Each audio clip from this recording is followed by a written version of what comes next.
नमस्कार विद्यार्थियों, हिंदी साहित्य की क्लास में आप सभी का स्वागत है। हम जायसी को पढ़ रहे थे और उसके उस काव्यांश को पढ़ रहे थे जो जय नारायण व्यास विश्वविद्यालय के पाठ्यक्रम में समाहित है और हम स्नातक के प्रथम वर्ष की बात कर रहे हैं। जब हम जायसी के काव्य को पढ़ रहे हैं तो साथ साथ में उस पर बनने वाले प्रश्नों की भी चर्चा करेंगे।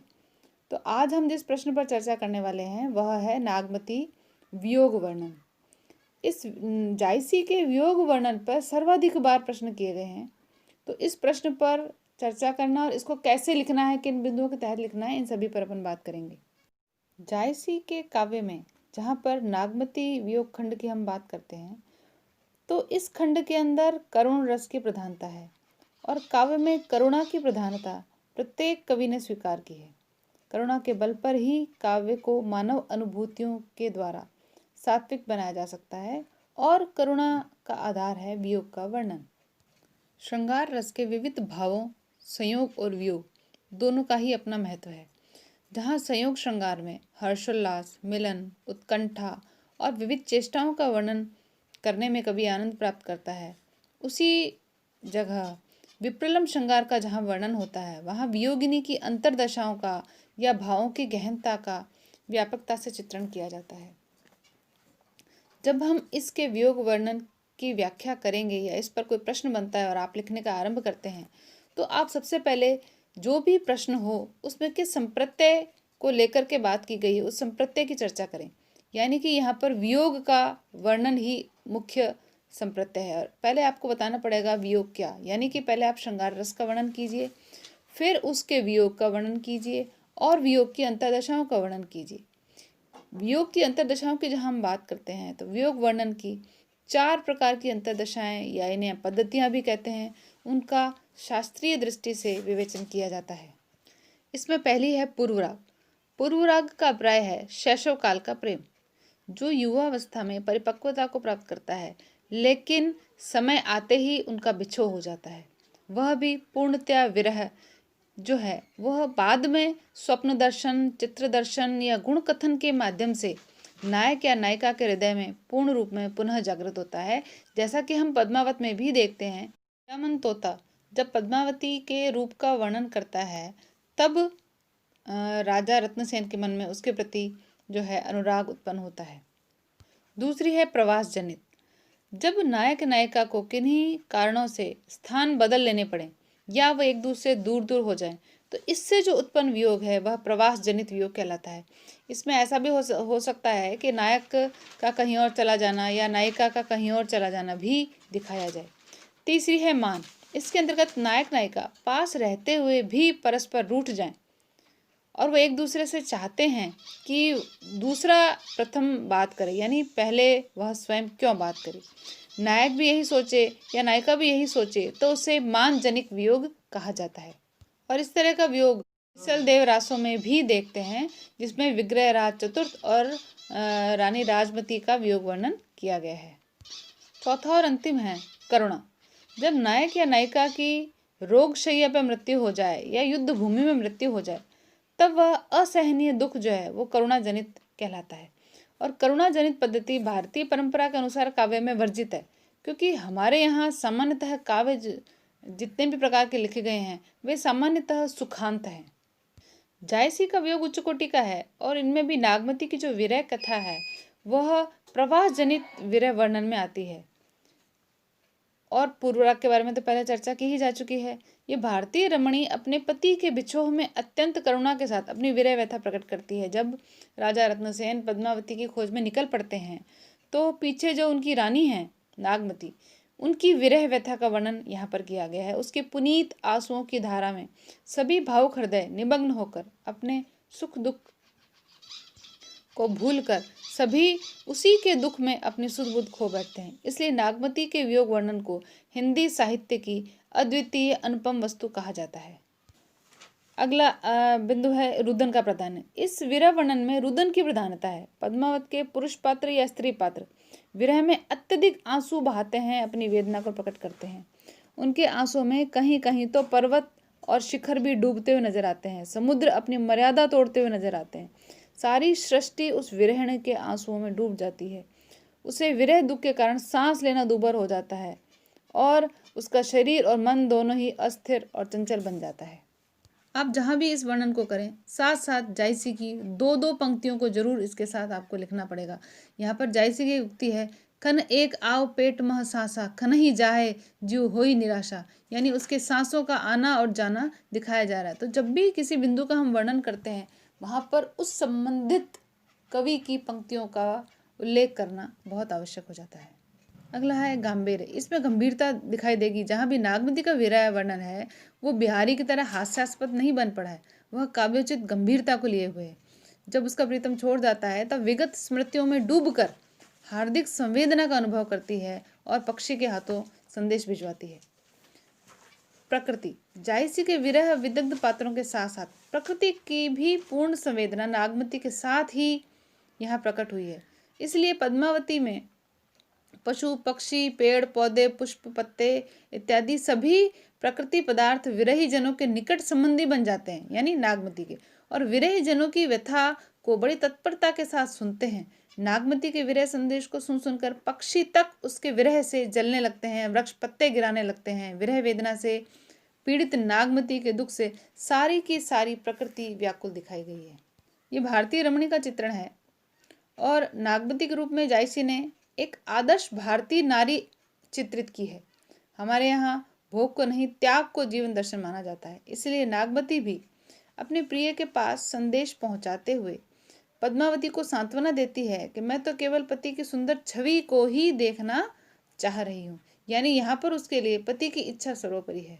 12 मास का चित्रण जो हम पढ़ ही रहे हैं कि ये उस समय की परंपरा रही कि 12 मास वर्णन करके ऋतु परिवर्तन के साथ साथ संबंधित व्यक्ति के वियोग को, उसकी मनोदशाओं को चित्रित किया जाता रहा है। तो इसमें भी, इस काव्य में भी नागमती के वियोग वर्णन में 12 के 12 मासों का वर्णन किया गया है। जब वर्षा ऋतु आती है तो सब अपने अपने घरों पर छप्पर तनवाते हैं, लेकिन उसका प्रिय जो प्रदेश बसता है, अतः घनघटा में कांपती कौंधती बिजलियों से कौन उसकी रक्षा करे, कौन छप्पर ताने इत्यादि वर्णन यहाँ सब जगह देखने को मिलता है। कार्तिक मास की शरद ऋतु की सुहावनी रातें भी उसे जलाने वाली प्रतीत होती है।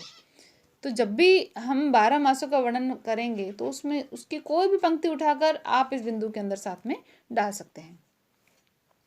तीज त्योहारों के वर्णन में भी विरह वर्णन यहाँ पे दिखाया जाना जायसी की विशेषता है। जायसी ने विरह की पीड़ा को अत्यधिक उग्र और प्रचंड रूप में प्रदर्शित करने के लिए यह पद्धति अपनाई है, जहाँ पर वह तीज और त्योहारों का उल्लेख करते हैं और नागमती के तीव्रतम पीड़ा और असहाय वेदना की अतिशयता को दिखाया जा रहा है।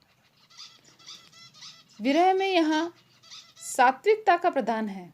मैंने आपको पहले भी बताया कि इनकी उक्तियाँ बिहारी की तरह ऊहात्मक नहीं है, यहाँ सात्विकता है। उन्होंने जिस विरह का वर्णन किया है उसमें भोग विलास की प्रधानता नहीं, अपितु सात्विकता ही दिखाई देगी, क्योंकि जायसी के सभी विरह जन वियोग में जलकर इतने विक्षिप्त, इतने विनम्र, शुद्ध और सात्विक बन गए हैं कि उनकी हृदय में गर्व और अहंकार का लेश मात्र भी नहीं रह गया। विषयों के प्रति उनकी रुचि नहीं, अपितु वे आग में तपाए हुए स्वर्ण की भांति कुंदन बन जाते हैं। उनके रजोगुण और तमोगुण दोनों वियोगाग्नि में जलकर भस्म हो जाते हैं। इस प्रकार जायसी के विरह वर्णन में वेदना, व्यथा और पीड़ा का आधिक्य है। अब जो सबसे महत्वपूर्ण है वह है भारतीय व मसनवी शैली का समन्वय। जायसी एक सूफी कवि थे, इसलिए उनके काव्य में मसनवी शैली का आना तो स्वाभाविक ही है। यद्यपि उन्होंने वियोग वर्णन में बुद्धि व हृदय का साथ नहीं छोड़ा, इसलिए उनकी अधिकांश उक्तियां मार्मिक है, किंतु फारसी मसनवी शैली के दुष्प्रभाव से उसमें विभत्सता आ गई है। कवि ने प्रेम की पीर का आधिक्य से वर्णन किया है और सबसे अधिक उल्लेखनीय बात यह है कि सभी विरहिणियों की आंसुओं में आंसुओं के स्थान पर रक्त की झड़ी, रक्त की धारा बहने का वर्णन कर दिया। इसी कारण जब विरह की पीड़ा से बेचैन होकर रत्नसेन रोता है तो उसके आंखों से भी खून की झड़ी दिखाई गई है, जिससे वस्त्र तक लाल हो जाते हैं। और ऐसे वर्णन नागमती का भी किया गया है। मसनवी शैली में कवि पहले अपने स्वयं का परिचय देके गुरु का वर्णन करता है और मोहम्मद साहब पैगंबर की स्तुति करता है, शाह वक्त का वर्णन करता है, उसके बाद अपनी कृति का या अपने शाही वक्त के बाद अपनी रचना के संबंध में चर्चा करता है। और फारसी प्रभाव आने से उसके अंदर जो ये हार्ड मांस का गलना और मांस का जल जाना, जलकर धुआं बन के उड़ जाना, इस तरह का जो विभत्स वर्णन है वो सभी फारसी शैली का प्रभाव है। अब चलते हैं इसके काव्यांश की ओर। सावन बरस मेह अति पानी, भरनी परी हों विरह झुरानी। लाग पुनर्वसु पियू न देखा, बई बाउरी कहाँ कंत सरेखा। इन पंक्तियों में भी पूर्व प्रसंगानुसार ही कवि 12 मास का वर्णन कर रहा है और यहाँ पर सावन मास का जो नागमती के विरह वियोग है उसका वर्णन हो रहा है। कवि कहते हैं कि सावन में मेघों से खूब पानी बरसता है और भरन पड़ रही है, फिर भी नागमती विरह से व्याकुल होकर सूखती जा रही है। लाग पुनर्वसु पियू न देखा। नागमती यहाँ कहती है कि पुनर्वसु नक्षत्र लग गया है, परंतु मैंने अभी तक प्रिय को नहीं देखा है। भई बावरी, मैं बावली हो गई हूँ। कहाँ कंत सरेखा, मेरा समझदार कंत कहाँ पर है, अर्थात मेरा चतुर प्रियतम कहाँ रह गया, यह सोच सोच कर मैं बावली होती जा रही हूँ। रकत के आंसू परई भूई टूटी, रेंगी चली जस वीर बहूटी। रक्त के आंसू पृथ्वी पर गिर रहे हैं। मैंने आपको मसनवी शैली में बताया कि जो फारसी मसनवी है उसका यहाँ दिखाई देगा आपको असर। रक्त, मांस और इन चीज़ों का वर्णन आपको दिखाई देगा जो विभत्स होगा। रक्त के आंसू पृथ्वी पर गिर रहे हैं, वे ही मानो वीर बहुटियों के समान जमीन पर रेंग रेंग कर चल रहे हैं। सखिन रचा पीयू संग हिंडोला, हरियर भूमि कुसुम्भी चोला। कह रही हैं कि सखियों ने अपने अपने पतियों के साथ हिंडोला रचाया है। पृथ्वी पर चारों ओर हरियाली छा गई, यानी हरी भरी हो गई है, और कुसुम्बी रंग के वस्त्र भी सभी ने पहने हैं, परंतु मेरा हृदय हिंडोले की तरह ऊपर नीचे हो रहा है। विरह झकोले देकर उसे झुला रहा है। ही हिंडोले अस डोला मेरा, यानी कि मेरा हृदय हिंडोले के समान डोल रहा है। विरह बुलाए दई झकझोरा, और विरह उसको झकझोर रहा है। बाट असूझ ताह गंभीरी, मार्ग असूझ है, अथाह है और गंभीर भी हो गया है। पीऊ बाउर भाव फिरे भंभीरी, मेरा जी उस बावले भंभीरी की होकर चक्र लगा रहा है। जहां तक देखती है संसार जल में ही डूबा उसको दिखाई दे रहा है। यहाँ पर जो भंभीरा है वह पतंगा, जो कि वर्षा के अंत में प्रायः पानी के किनारे घास पर दिखाई देता है और अपने पैरों को हिला हिलाकर भन्न भन्न का आवाज भी करता है। जल बूढ़, सारा संसार जल में डूब गया है। जहां लगी ताकी, मोरी नाव खेवक बिनु थाकी। वो कह रही है कि जहां तक देखती हूँ संसार जल में ही डूबा हुआ दिखाई देता है और मेरी नाव उस खेवक के बिना ठहरी हुई प्रतीत होती है। पर्वत समुद्र अगम बिच, बीहड़ घन बन ढाक। ये दोहा आ गया देखिए बाद में। पर्वत समुद्र अगम बिच, यानी कि पर्वत, अगम समुद्र, बीहड़ वन और घने ढाक के जंगल भी जो है वो मेरे और प्रियतम के बीच अगम आ चुके हैं। अगम मतलब ऐसा रास्ता जो कि जिसका कोई अंत आदि दिखाई नहीं देता। किमी के भेंटो कंत तुम्हा, हे प्यारे तुमसे कैसे मिलूं। ना मोही पाँव न पंख, अब न तो मेरे पाँव हैं और न ही मेरे पंख है जिसकी सहायता से मैं उड़कर या चल तक तुम तक पहुंच सकूं। कहने का भाव है कि नागमती विरह के कारण इतनी अशक्त है कि अब उससे चला भी नहीं जा रहा। अब यहाँ पे शुरुआत में आपने भरन देखा होगा, मैंने आपको बताया कि शुरुआती पंक्ति में भरनी परी है ना, हाँ विरह जुरानी। यहाँ जो भरन है वह धान की खेती का योग्य पानी है। जब धान बोया जाता है तो खेतों को जो है वो पानी से भर करके रखा जाता है, यहाँ उसका वर्णन किया गया है। लेकिन यहाँ पर भरनी जुरानी जो है, यहाँ विरोधाभास अलंकार या विशेषोक्ति अलंकार दोनों का ही वर्णन आपको मिलेगा। अब इन दोनों अलंकारों में क्या होता है वो आप अलंकारों के वीडियो में भी देख सकते हैं। और यहाँ भी मैं आपको बता देती हूँ कि विरोधाभास वहाँ होता है जहाँ विरोध का आभास मात्र हो। जैसे यहाँ पर दिखाया गया है कि पानी में खड़ी हूँ फिर भी मैं जल रही हूँ, तो ये विरोध होगा। लागी देखा में चिंता विरह व्यंजित हो रही है। और वीर बहुटी जहाँ शब्द आया है, रक्त वीर बहुटी जो कि लाल रंग की एक छोटा सा कीड़ा होता है, लक्ष्योपमा है यहाँ पर, वीराधिक्य को दिखाने के लिए यहाँ पर इसका वर्णन किया गया है। आगे बढ़ते हैं। भा भादो तू भर अति भारी, कैसे भरो रैन अंधियारी, मंदिर सून पीऊ अनते बसा, सेज नागिनी फिरी फिरी डसा। अब देखो भादो का वर्णन यानी भाद्रपद का वर्णन यहाँ दिखाई दे रहा है। हरा भरा भादो भी मेरे लिए दूभर हो चुका है, कैसे भरो रैन अंधियारी, उसकी अंधेरी रातों को मैं किस प्रकार पूरी करूं, किस प्रकार काटूं।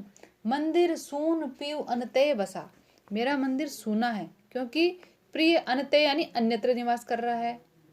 सेज नागिनी फिरी फिरी डसा, इसलिए शैया नागिन होकर मुझे बार बार पकड़ पकड़ के डस रही है। फिरी फिरी में पुनरुक्ति प्रकाश है, एक ही शब्द का दोबारा से वर्णन, दोबारा से चित्रण और उसी अर्थ में जहां पर होता है वहां पुनरुक्ति प्रकाश है। रही अकेली गहे एक पाटी, एक पट्टी पकड़कर मैं अकेली ही रहती हूँ। नैन पसारी मारो ही ये फाटी, नैन फैलाए मैं हृदय काटने से मरी जा रही हूँ। चमक बीज घन तरजी तराशा, बिजली चमक रही है, मेघ गरज रहे हैं, ये सभी मुझे डराते हैं। विरह काल हुई जीव गरासा, विरह काल अर्थात मृत्यु होकर मेरे जीवन को गला रहा है। गरासा यानी डस करके गला रहा है। अब आगे है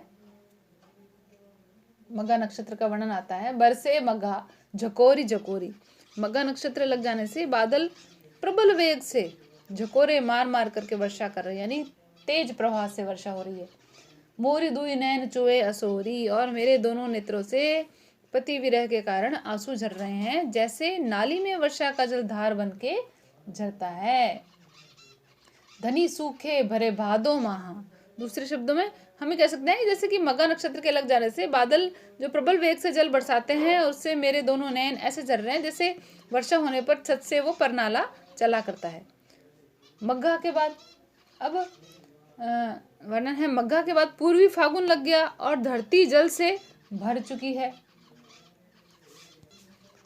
पूर्वा लाग भूमि जल पूरी, आंख जवास भई तस झूरी, मैं सूखकर ऐसे हो गई हूँ जैसे वर्षा में आंख और जवास बिना पत्ते के हो जाते हैं। यानी भरे वेदों में भी बाला सूख रही है स्वामी, अब आकर क्यों नहीं आप सोचते।